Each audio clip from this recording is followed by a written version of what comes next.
The question has arisen, is there a limit on the number of cardinals to keep the conclave, the upcoming conclave, or any conclave, honestly, valid? Because technically, the maximum number of voting cardinals is limited to 120. This was changed by Paul VI and confirmed by John Paul II and Benedict XVI and Francis, because it's in the Constitution governing the election of the Roman Pontiff, UNIVERSI DOMINICI GREGIS. This is the one, UNIVERSI DOMINICI GREGIS. Anyways, so that's the question, because at the moment we have 135, 133 cardinals who are going to participate in the upcoming conclave. So some people, like Vigano, Archbishop Vigano, which I like for the most part, until he goes off the reservation, as they say, like Archbishop Vigano and some other people who deny the validity of the pontificate of Paul VI, of Francis, or that Benedict was always Pope, or that Pope Francis fell from the papacy because of pertinacious, explicit heresy, which is the teaching of the Church. You would lose the pontificate, you would fall from office for explicit, pertinacious, manifest heresy, formal heresy. So that would make it formal. So those who say, well, Francis was never Pope, Benedict never really resigned the office, as I hold, but I don't.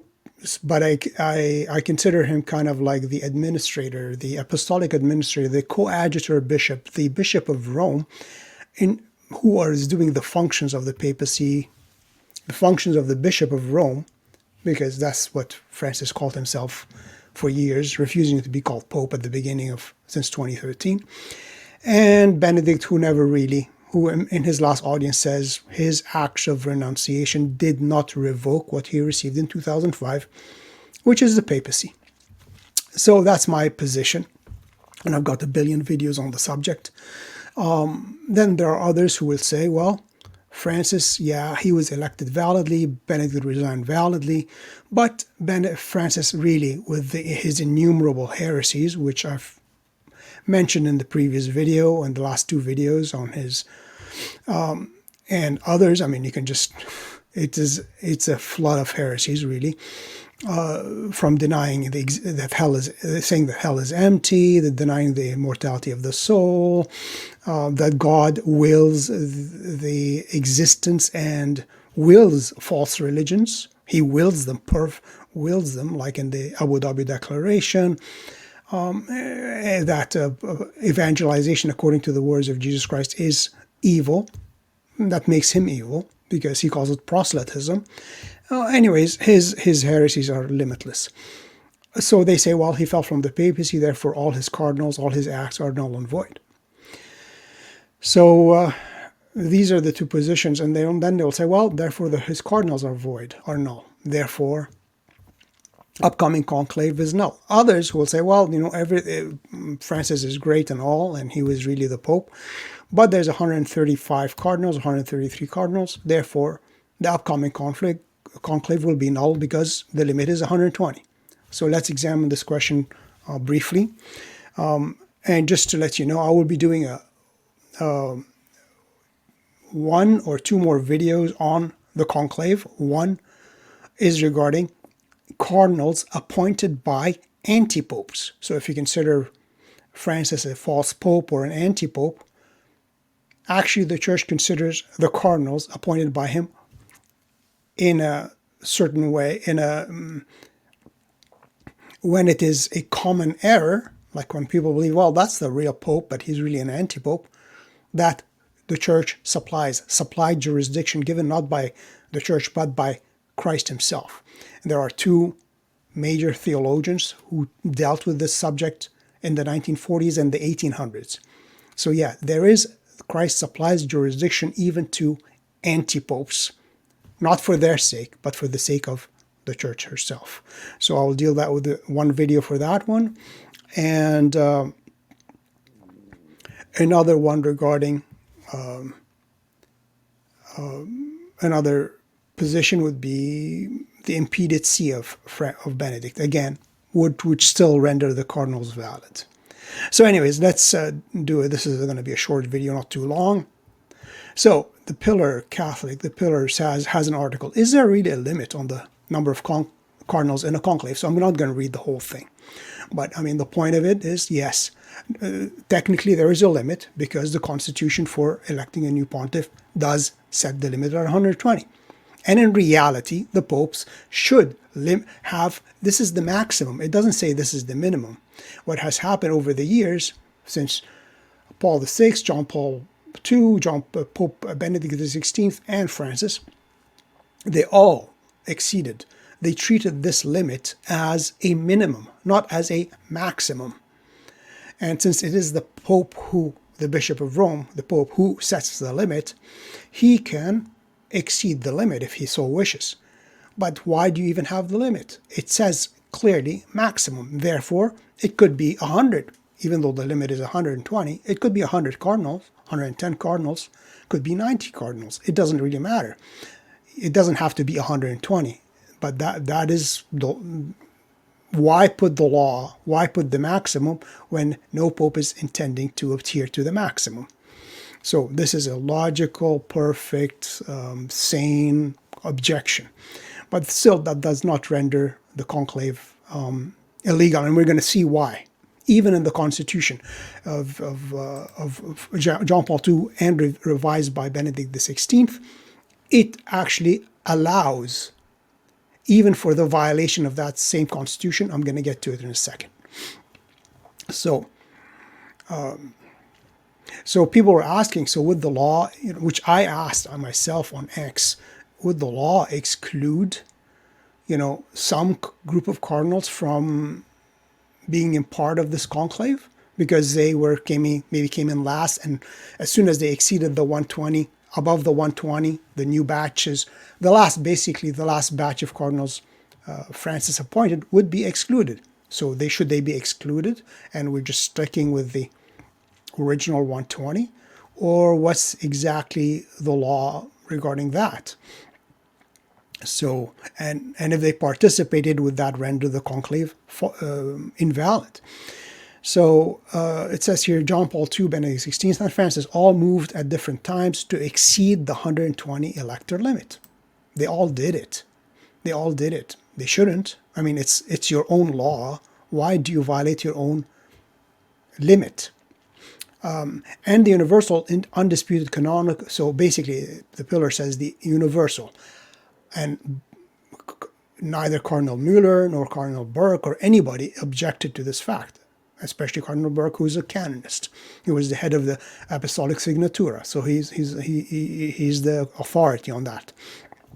He says the universal and undisputed, so there is no dispute on this matter, except for internet sleuths, canonical understanding of the current legislation is that popes can act at will without regard to merely ecclesiastical regulations imposed by themselves on their predecessors. So, so it just mentions that popes have always tinkered with how popes are elected.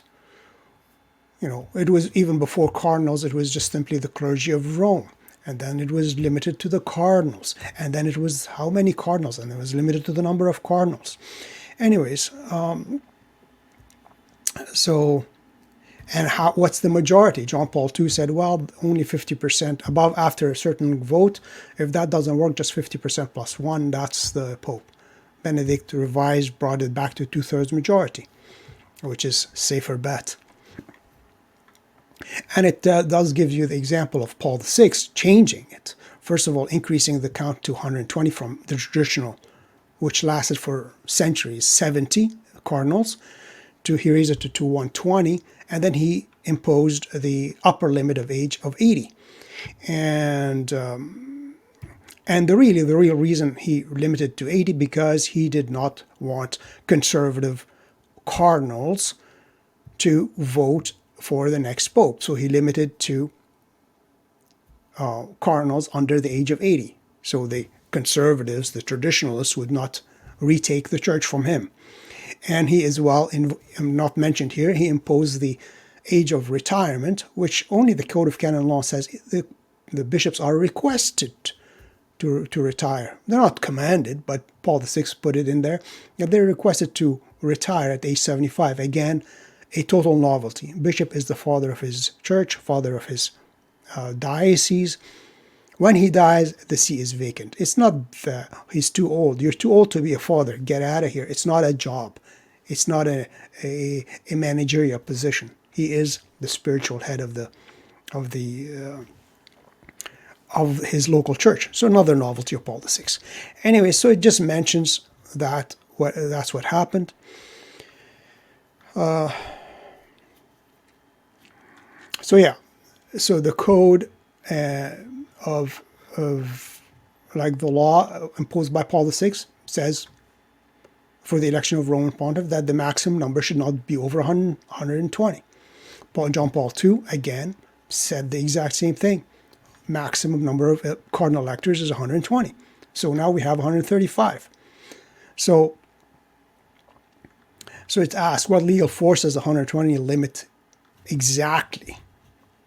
So it says basically that this limit is by papal authority. It's not a divine law. It's an ecclesiastical law. It's a papal law. And it says in the Code of Canon Law that the Roman Pontiff, the Pope, freely selects men to be promoted as cardinals. And basically, as soon as they're selected as cardinals, they are members of the College of Cardinals. And they can participate in whatever cardinals do, which includes the election of a Roman Pontiff. So the question then becomes, does the law's provision bind the College of Cardinals during a papal interregnum, and if so, how? So it says here, the Code of Canon Law states that cardinals are created by decree of the Roman Pontiff, which is made public in the presence of the College of Cardinals. From the moment of the announcement, they are bound by the duties and possess the rights defined by law. And of course, that means the right to vote as well. So in other words, from the moment the Pope issues a bull of appointment, a new cardinal possesses the full rights of his new status. So the fact that we have more than 120 is not to be blamed on the cardinals, but to be blamed on the Pope, who apparently has the right to derogate or abrogate that part of his legislation. The fact is underlined in UNIVERSI DOMINICI GREGIS, which is the constitution for the election of the Roman Pontiff, which says that a cardinal of the Holy Roman Church who has been created and published before the College of Cardinals thereby has the right to elect the Pope, even if he has not yet received the red hat or the ring or sworn by oath. So automatically, even in the very constitution for electing a Pope, as soon as a cardinal is elected, he has the right to participate. So of course the exceptions are being over the age of 80 or been canonically deposed or renounced the cardinalate with the approval of the Pope. So, but is that right qualified by the 120 elector limit, and who would be excluded if the number is too high? So that was actually my own question. I thought there would be an exclusion then. But basically it quotes the Constitution of Paul VI and the Constitution of John Paul II and Benedict XVI that no one can be excluded. Both papal laws contain express provisions that no cardinal electors can be excluded from active or passive voice in the election of the Supreme Pontiff for any reason or pretext. And I can't remember, it was in this article or another article where it says that in actually the Paul VI even says even if people were excommunicated, all the excommunications would be lifted. So the cardinals, even if they were excommunicated, so they fell into heresy, so they're not even Catholic, even excommunications would be lifted, and automatic excommunications, if they are in the conclave, all the effects of the excommunication are gone during that conclave. So, to render the conclave valid. Okay. So but if that's the case, why have the limit at all? Which is a logical question. And why do the popes seem to habitually ignore it? Again, that is to blame on the Pope. So why this would actually lead to the disregard of laws. So John Paul II appointed cardinals in excess of the nominal limit 4 times. So 4 times John Paul II exceeded the 120 limit 4 times in 9 consistories. So twice bringing the eligible voting to 135 cardinals. That's by the Pope who authored the constitution for the election of the Pope, which is currently in effect. So Benedict XVI and Francis both did the same thing. So, and they all say they prefer to stay above the law of demographic gravity rather than under it, making it so. So it says here. So the result is that the 120 elector number has evolved to function as a notional floor rather than a hard ceiling for eligible voters, which is basically in contradiction to the actual constitution. But it is the Pope who wrote the constitution for the election, so it is the Pope's right as soon as he appoints cardinals above that limit. So he implicitly or explicitly is saying, yeah, I put them above the limit. They are valid. They are cardinals. I created them. They can participate in the council, even though the limit is technically 120. But I overstepped that limit. I'm the author of the law. I can override that law. While some might prefer or even expect that the Pope would amend the laws of UNIVERSI, DOMINICI, GREGIS to reflect that the legal reality is that it is the Pope's law and they can do what they like with it, including appointment more cardinals than the limit established. So by the mere fact that even John Paul II appointed cardinals above the limit, up to 135 at a certain time, so that limit gave the cardinals the right to participate in the upcoming conclave, and would render the conclave valid. Now, there's a few things here I want to mention. Here's again the Constitution of John Paul II, revised by Benedict XVI, mainly about the 2/3 majority required for the valid election of the Roman Pontiff. So this is the Constitution, and in it has here this line, number 9, I guess. In the present historical circumstances, the universality of the Church is sufficiently expressed by the College of 120 electors, made up of cardinals coming from all parts of the world, different cultures. I therefore confirm that this is to be the maximum number of cardinal electors, while at the same time indicating that it is in no way meant as a sign of less respect that the provisions laid down by my predecessor Paul VI has been retained, namely that those over 80 can't really vote. So he just says, well, that's the maximum. I'll confirm the maximum of 120, even though John Paul II himself exceeded that count 4 or 5 times in 9 consistories. So the actual number, and is number 5, he says, should doubt. Oh, I'm going to get to it in a second. This is important. But again, it is the same, it's number 30, yeah, here it is. So the maximum number of cardinal electors must not exceed 120. So it is upon the Pope not to choose, not to exceed that number of cardinals, because you don't know the day or the hour of your own death. So it is the Pope's responsibility not to exceed. He is the one who is supposed to bind himself to his own law. But I guess he can free himself from his own law by choosing more cardinals than he himself set the limit to. And by doing so, they become valid cardinals. So it says here again, which was quoted in the pillar, no cardinal elector can be excluded from active or passive voice in the election of the Supreme Pontiff for any reason or pretext, with due regard to the provision of number 40 and 75 of this Constitution.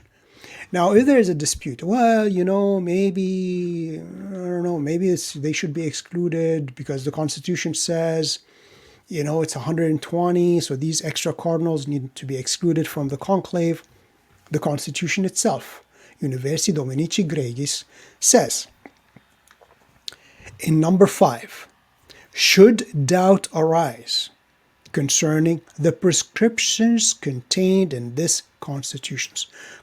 So if there's any doubt, which should doubt arise about concerning the prescriptions contained in this Constitution for the election of the Pope, or concerning the manner of putting them into effect. So either the prescriptions or how do we put these prescriptions in effect. So the author, the legislature, at that time, John Paul II, and revised by Benedict XVI, decrees actually, I decree that all power of issuing judgment in this regard belongs to who? The College of Cardinals, to which I, the Pope, grant the faculty, meaning the authority, to interpret doubtful or controverted points. I also establish that should it be necessary to discuss these or other similar questions except the act of election, it suffices that the majority of cardinals present should concur in the same opinion. So basically, if there's anything in this Constitution which regulates the election of the Roman Pontiff, that is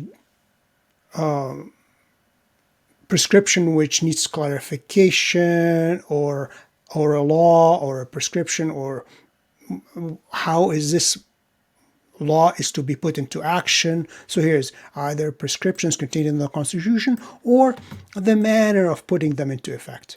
So if there's a dispute or an understand or a question, how does this work?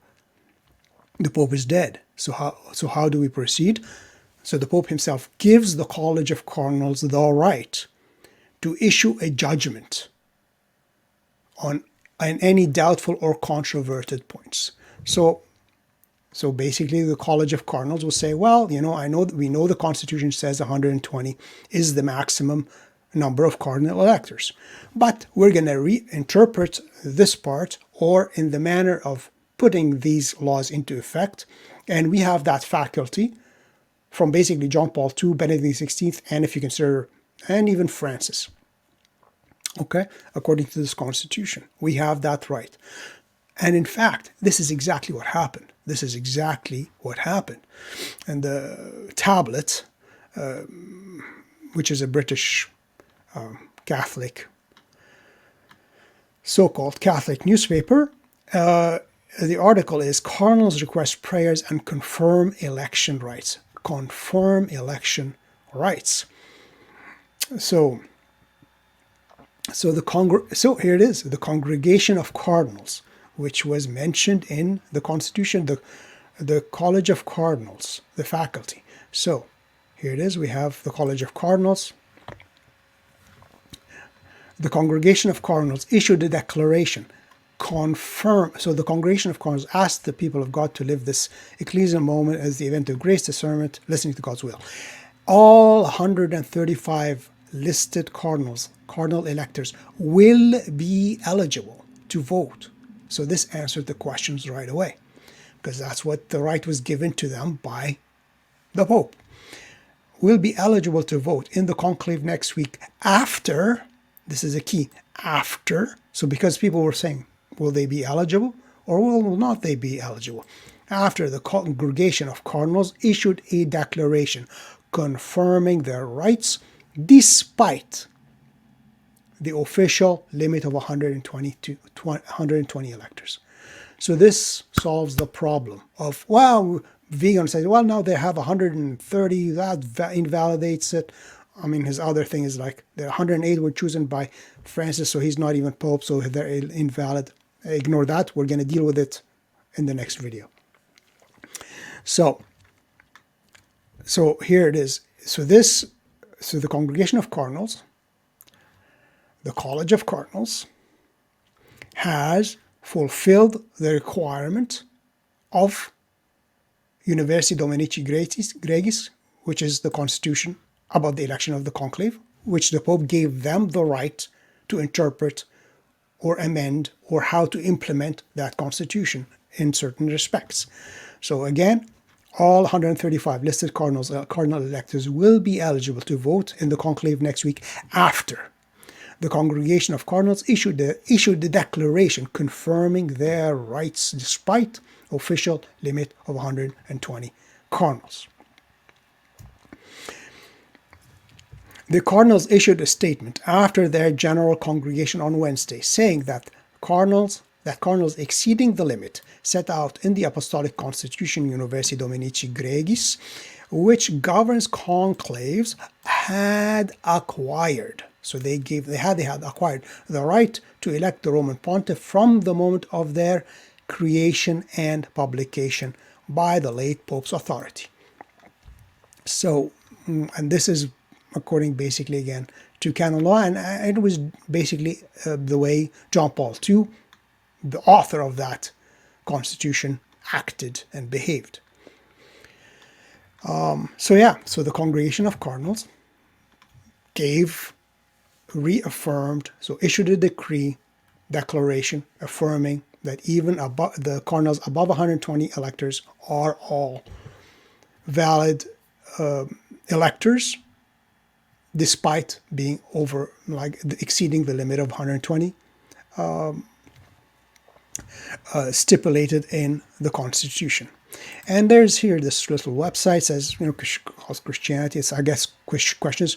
So somebody's asking the same question. If there's the limit of 120, how can this be a valid conclave? So some of his responses are quite good.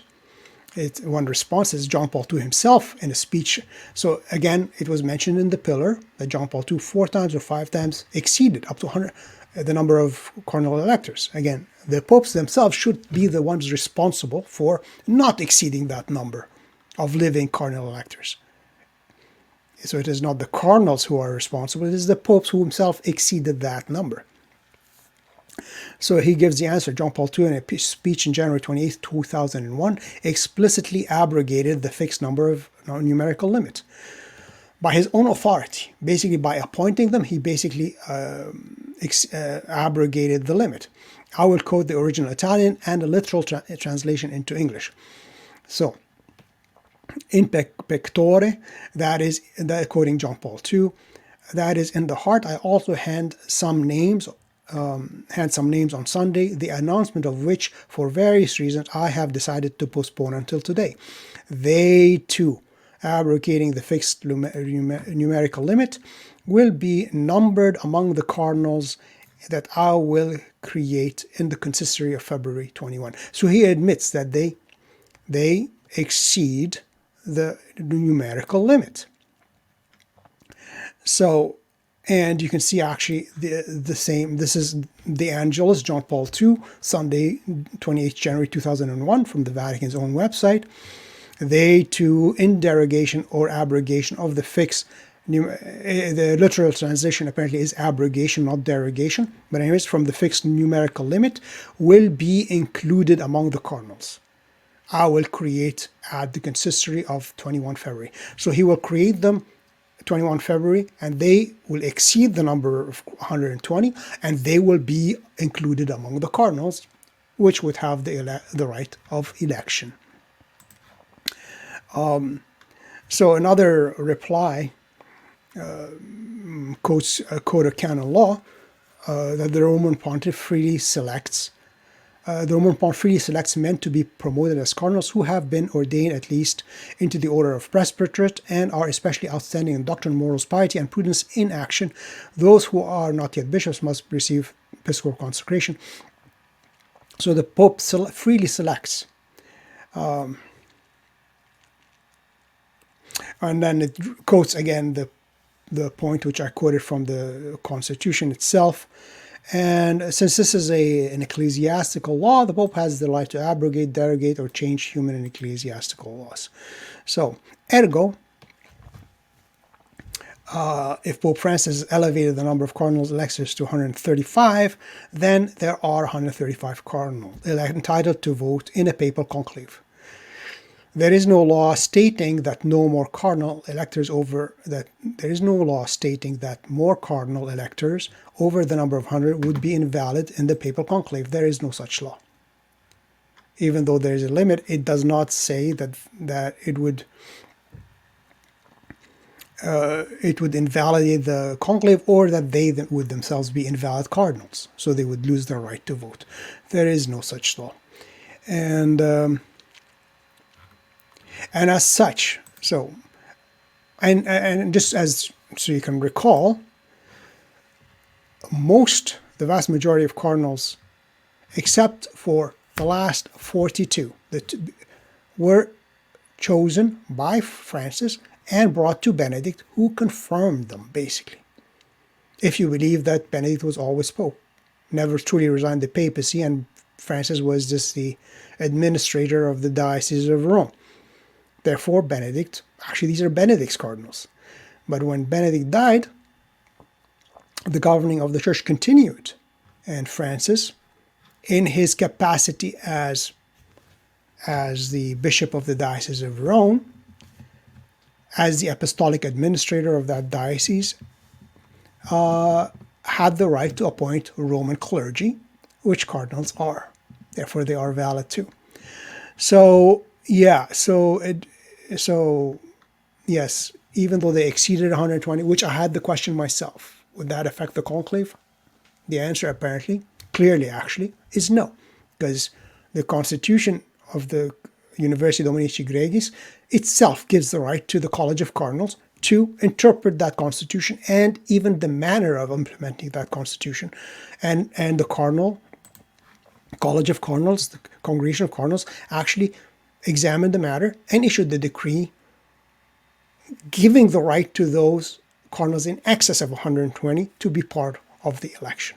So basically, that ends the debate, that ends the story. So yes, over 120 cardinals, 135, 133, yes, they do have the right to vote in the conclave, and therefore the elected man will be the valid Pope, the valid Vicar of Christ, the valid successor of Peter. All right, that's it. That's all. Hopefully you enjoyed this video. Please like, subscribe, and share. And as I remind you, I'm going to be doing 1 or 2 more videos regarding cardinals appointed by an anti-pope. Are they valid? Well, wait and see. And that's it. See you next time.